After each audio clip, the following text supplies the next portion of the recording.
Good morning, everyone. This is Alan Vic, and we're continuing on the symbolic interpretation of stop and smell the coffee.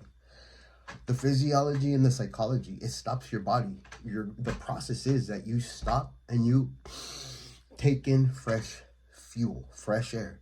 So it relaxes you, it provides clarity, right? Like we saw the physiology and the psychology of it. But it stops your body and it stops your mind. You have to stop to grab the cup, right? You're going to stop to smell and then grab. So essentially, like you prepare to taste after you prepare the space. You get your space ready to taste the coffee, which is reality. Kind of like a wine tasting, right?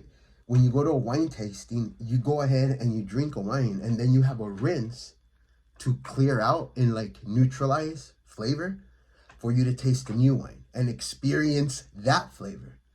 In this sense, in this application, you could say then that the rinse is the reality to go ahead and even everything out in your palate so you could have a new experience and flavor.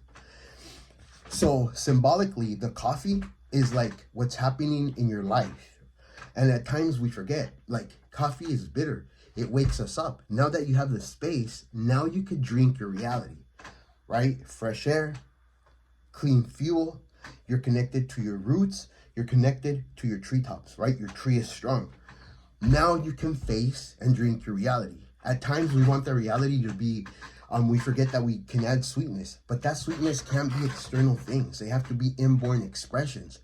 They have to be things that express, not things that we can own or possess, right?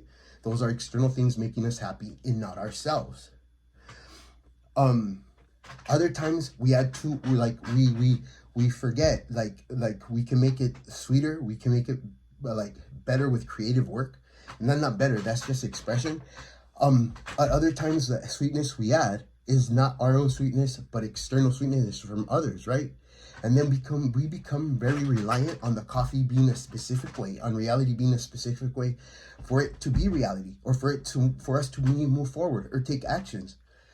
We want the coffee to be, or us to be, or things happening to be for them to be a specific way and not how they are.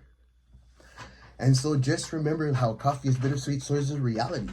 And so you learn to go ahead and drink your reality by creating the space. You breathe and then you taste. You breathe and then you taste. You make more conscientious decisions in the spacious stillness, right?